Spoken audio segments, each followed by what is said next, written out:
Gaya ng sabi namin, deadly ang mga anemone. I-close up pa natin. Kunti pa. O, kita niyo ba? Nalambat ng anemone ang tinatawag na pearlfish. Mukha silang eel o igat. Naku, yari ka. Nakatira sila sa... Ay, kinain! Malas. Wala silang kalaban-laban. Madali silang mabiktima ng mga weirdo at mukhang alien na predators. Desperado. Kailangan niya ng mapagtataguan. Pwede na siguro sa puwet ng sea cucumber.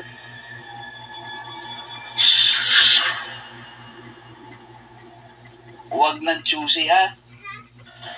Kahit malaki, ang sea cucumber ay walang buto. Tinagurian ang mga itong walking colon o ang bitukang naglalakad.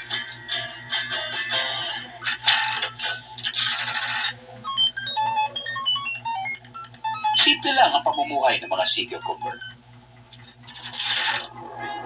Tila rubber ang bumabalot sa mahaba at mga sponge itong katawan. May butas din ang magkabilang dulo nito. Sa bandang taas, sinasala ng mga paa nito ang nagkalat na lupot, maliliit na hayop, at iba pang basura sa dagat. Sa kabilang butas naman, buhangin lang yan ha. Ayon sa mga scientist, ang weight o bigat ng buhangin inilalabas ng mga sea cucumber sa isang area kada taon ay bigat ng 5 Eiffel Tower. Sila nagsabi niyan ha. Hindi lang yun.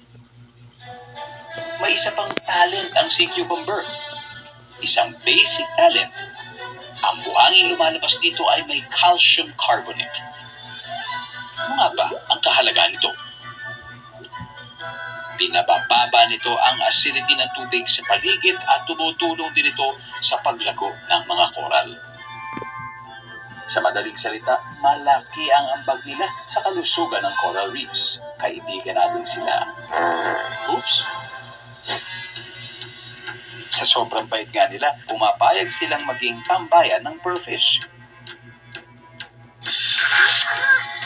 Malaking tulong ito sa isdang maliit.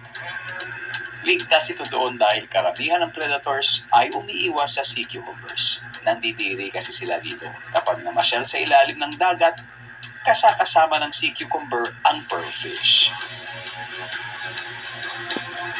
Libre na pagkain, libre pa ang lodging. Sarap ng bakasyon ha? Take note, wala raw hinihintay na kapalit. Ang sea cucumber, ang bait naman.